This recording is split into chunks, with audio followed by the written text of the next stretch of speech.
back on the subject of the law of proper speech. The book of Proverbs chapter 18. Death and life are in the power of the tongue. Death and life. Whether you live or die depends on your words. If we can train God's people how to speak right, they can get every aspect of their lives under control. The Bible said in the book of James chapter 3 that the tongue is like the steering in a car. With it, you can direct the course of your destiny, the course of your future. The tongue is like the rudder in a ship. It's like the beads in the horse's mouth. As powerful as the horse is, once you control the mouth, you can control the horse. If you can gain control of your words, gain control of your tongue, you can control your whole destinies. Your whole destiny is in your mouth. Leviticus chapter 19 verse 16. The law of proper speech. You shall not go up and down as a talebearer among your people. Neither shall you do anything that will endanger the blood or the life of another person. It is prohibited to go up and down a gossiper, just bearing gossip, bearing tales among God's people. Even beyond the church, in a community, in an organization, it is forbidden. The first law of forbidding speech is gossip. The second one is slander. Don't ever do anything that will endanger the life of another person. Thou shalt not stand against the blood of your brother, your neighbor. Verse 17. Thou shalt not hate your brother in your heart, and thou shalt in any wise rebuke your neighbor. You have issues. Go talk to the person. Rebuke the person. Tell the person.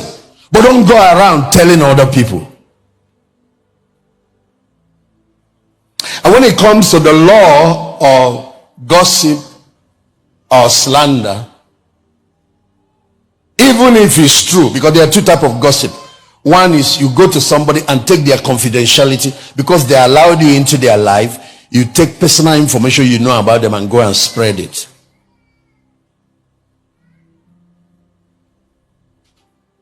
The second type is you go to people, you hear things they said about another person that is not good, that is not edifying.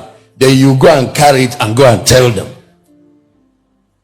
So you end up destroying three people. You destroy yourself, you destroy the person you gave the bad news to, because now you have polluted his heart against somebody else. Then you also destroy another person's reputation. Slander destroys three people. It harms the person that gave his mouth to it. It harms the person you are giving that message to, and it harms the person you are talking about. Remember, anytime you speak evil about somebody, you destroyed your soul first, and you just minus some of the time allocated to you to live on earth. The more slander you engage in, the more your days on earth are being shortened. Psalm 34, let me read from verse 11. Come, you children, hearken unto me, and I will teach you the fear of the Lord. Anybody that fears God, anybody that loves God, must first learn how to control his tongue. I will teach you the fear of the Lord. Yes, okay. How does it start?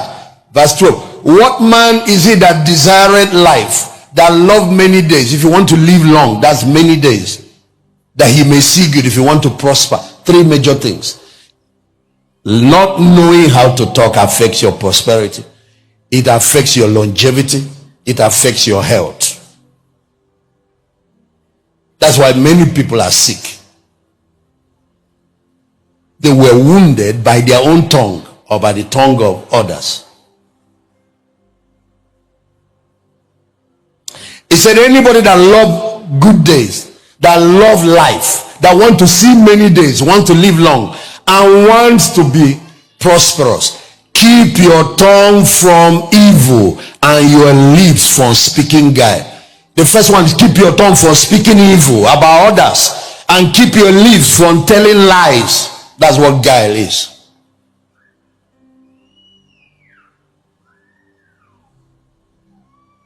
Can you give me another translation? Verse 12, one more time. Yes. What man is he who desires life and longs for many days, that he may see good? Another translation. NLT. Does anyone want to live a life that is long and prosperous? That's what we're talking about. Verse 13. You want to live long and you want to prosper? Keep your tongue from speaking evil and your lips from telling lies.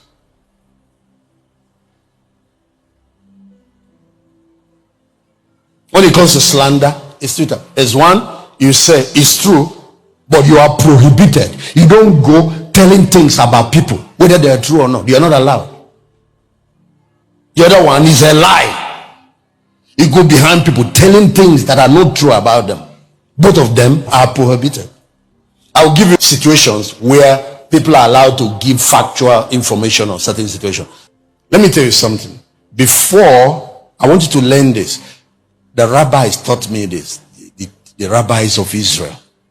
They said, before the devil breaks through into your life or your family to do harm, to do damage, he will engage you on evil speaking.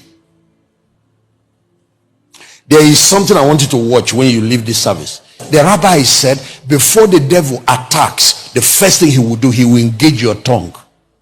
Because he can't. He is limited by the divine protection on believers. But there is something the believers have that open up that hedge, that open up that bad words, evil speaking. He will engage you on another person or engage you on, and then he can lift your hedge and hit. And after he has destroyed whatever, you can now come back and cry. If you train a believer on how to speak right, how to avoid evil speaking, within 90 days to 6 months, most of the prayers that praying happens. If you see any of you here that praying, you're praying for a baby, you're praying for fruit of the womb, you're praying for a financial breakthrough, you're praying for anything at all, just discipline your tongue between 90 days and 6 months, you see that thing happen. They said, what is hindering our prayer? Our prayers are hindered by the negative speaking. Look at the people that God gave a promise, that the promised land is there. He delivered them out of Egypt. He divided the Red Sea. He did many miracles. By the time they got close to the promise, they started slander. They started evil speak. God said, as you are spoken in my ear, so will I do to you. All of them died in the wilderness except Joshua and Caleb. What defeated them? Was it the giants? What defeated them? Was it the devil? What Satan does is that he knows that he cannot stop you, but he engages your tongue to help him terminate your own destiny. Now you can imagine those 3 million people dying in the wilderness with the same God that divided the Red Sea, did every other thing, couldn't help them into the promised land. What he now did was take their children in. They started saying with their mouth, we are like grasshoppers. We saw the giants. God is not able to take us. God brought us out to kill all of us here. You are not allowed to speak evil about God. You are not allowed to speak evil about yourself. You are not allowed to speak evil about others. You do any of the three, you cut off your 2 legs and you become crippled. You are the one that destroyed yourself by your own mouth. I'm going to repeat it. The law of proper speech, the Bible prohibits you from speaking evil about God, speaking evil about, if you say it about yourself, you're only defaming the image of God. Nothing good ever happens to me. You are the one creating the problem. You see, God made us in his image. God said, let us make man in our image, after our likeness. Add verse 27. And God actually created man in his image. In the image of God created him, male and female. You are like God. That's what you're saying. And because he made us in his image, we are the only creatures that speak, apart from angels.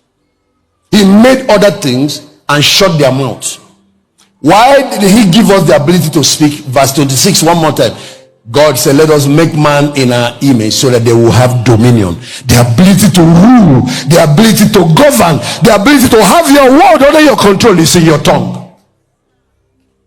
Because that's how God rules. How does God control the universe? He speaks.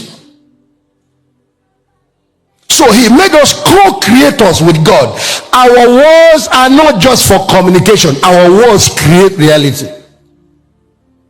When you speak, you create. You are not just communicating. You are the governor in your world. You are the dominion. God gave you dominion over your own life, over your own world. And the tool he gave you to administer your government is your tongue. Think about government. Think about CEOs. Think about managers. Think about MDs. Think about pilots. Think about parents. Think about teachers. Think about principals. Can any of them carry out their functions without words?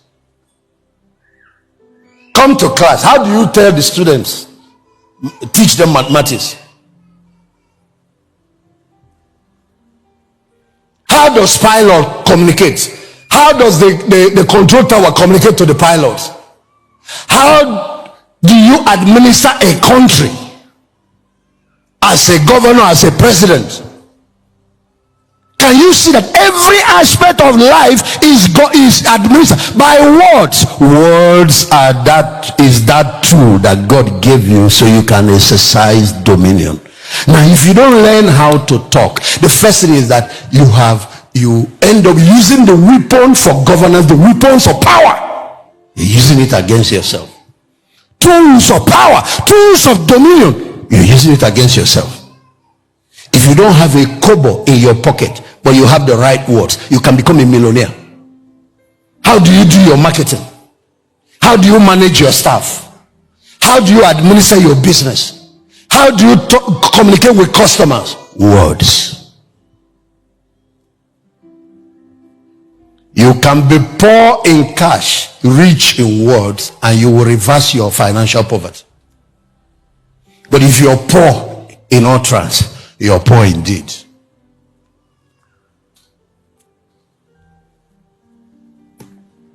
How do you manage relationships? How do you manage your children? How do you manage your spouse? How do you manage your marriage? Words. You fail there, you are failed. If you don't master the art of speaking right, the whole Christian thing is a mess. If anyone seems to be religious and bridle not his tongue, the man is deceiving himself. The man's religion is in vain. If you don't learn to govern your words, it messes up your whole religious affairs. It messes up your worship, messes up your prayer life, messes up your prayers. That's why nothing happens. The bad words is what cripples your prayers. The bad words is what cripples your worship. The bad words is what cripples your destiny. So it's like a pipe that is already clogged up, like an artery that is clogged up, so heart attack will happen. Like a pipe that is clogged up, so water supply is not happening. Not because there is no water, but because it's not getting through to you. Negative speaking is what has put many people in a state of comatose. And until your religious endeavor clean up your tongue, nothing else will work. A man cried in the Bible, I'm a man of unclean lips. I dwell in the midst of people of unclean lips. God sent an angel to purge his tongue. That's when his prophetic ministry began. There are things that God has for you, big things that will not kick in until you learn to put this place. Cleanse your tongue, purge your tongue, and purge the kind of things that come out of it. If you get this one place in order, you get your whole life under control.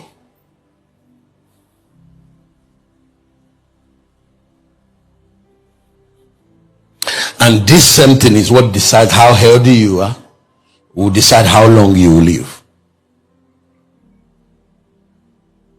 That's what will decide how many conflicts happen in your life every week. This thing. Every conflict that happens at the individual level, personal level, organizational level is caused by the tongue. Every conflict that happens in a marriage caused by every conflict that happens in a nation. Is there one thing we could have controlled, and even the destiny of the whole country can be under the tongue? Information management is the greatest art there is. It's the greatest skill you have to learn. It's the greatest spiritual discipline there is.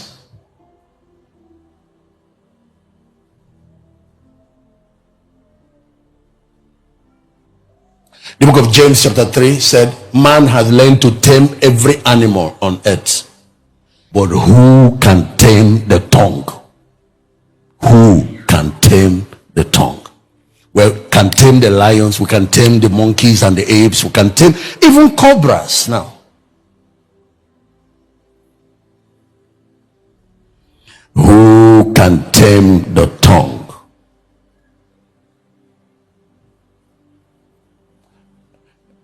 James chapter 3 verse 7. Every kind of beast, every bird, serpent, of the things in the sea is tamed and has been tamed by mankind. Verse 8. But the tongue can no man tame. It is an unruly evil, full of deadly poison. So most of the time when your emotion is up, that's when you need to shut up. When emotion goes up, reason goes out. Wisdom and emotionalism do not stay together. When emotionalism is activated, wisdom is. When wisdom and prudence comes on, emotion comes under control.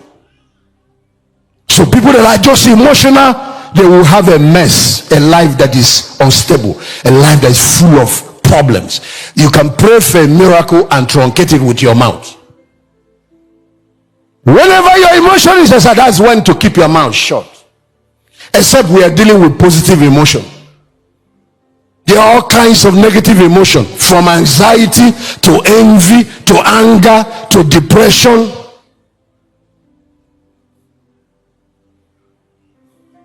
To rejection, to self-doubt. The list continues.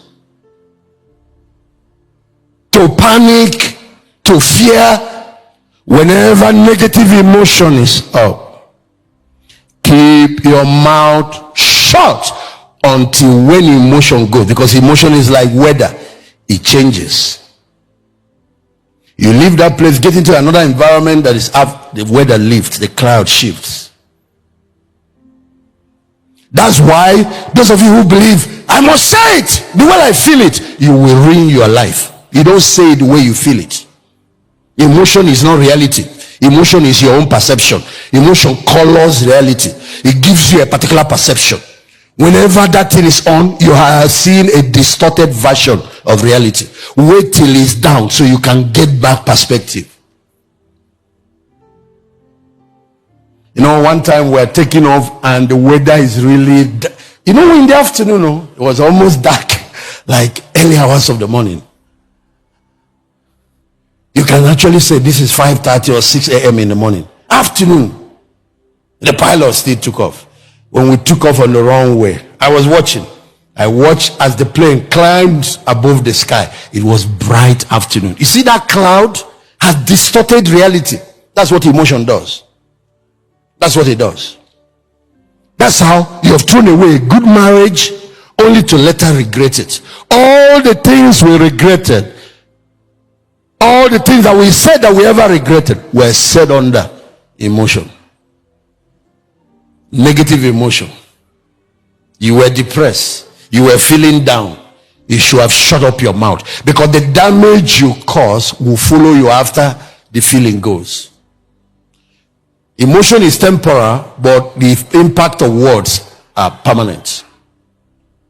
You will never, ever change. You are the Lord. Let's sing one more time. You will never, ever change. You are the Lord. You remember. Be careful what you say when you are afraid. Don't speak that fear. Speak faith. Actually, anytime negative emotion is on, act in the opposite direction. That's where the true north is. That's where the correct response is. Act in the opposite direction. You will never, ever change. You are the Lord. You remain the same. You will never, ever change. You are the Lord. You remain the same. We are publishing that book, The Law of Proper Speech. If you ask me, for everything I've learned in Christianity, this one thing has power to change this nation. You see, every war you've seen on earth was caused by the mouth. Do you know how we ended up having 1/3 of angels as demons? Slander. Lucifer. The man who slanders does not just damage himself, he damages the listeners. And the rabbi said, the more the listeners, the more the judgment that will come upon that man. The more the number of people that are heard and full, the more the judgment that will come on that person. The book of James chapter 3 said the tongue is like a little fire. It's just a spark, but then it burns down the whole bush. So when you start that rumor, when you start that gossip, you can only know the beginning. You don't know how far it will go. Because the person will tell you, tell me, I'm not your best friend. For one person, sometimes it is racial hatred, tribal hatred. The things we pour out of our mouth.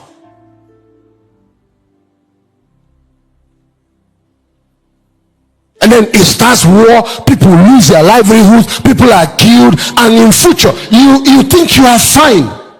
This is what the rabbi said. Anytime you speak evil about someone, you have broken 17 moral laws in the scriptures. I'm going to repeat that. You know, God gave the 10 commandments. Except when you speak slander, you have violated the whole 10 commandments. Except the worst of the 10 commandments are 3. They have death penalties. You have adultery, has death sentence on it. Murder, if you kill somebody, it has death sentence. Then worshiping an idol has death sentence on it, and occultism, gambling into the occult. One slander is like violating the 3 top commandments and more. He said, a man that speaks evil has committed more sin than a man that committed those 3 commandments and more. That broke those 3 commandments. He said, a man that practices, that does slander, evil speaking, have broken the whole of the 10 commandments. Because the summary of the whole 10 commandments is love.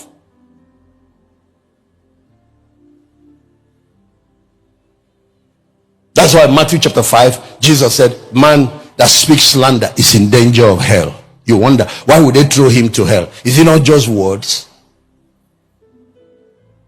3 million people came out of Egypt. What stopped them? Evil speaking. And it was just 10 people that brought this evil report. 10. There were 12 spies sent to go and spy the land and come back and bring report. 10 of them teamed up and brought a negative report that destroyed the life of 3 million people. One person can destroy 1/3 of the angels. 10 people can destroy a nation. 10. What did they use? Bomb? No. Atomic bomb? No. Poison? No. Something worse than poison. Bad words.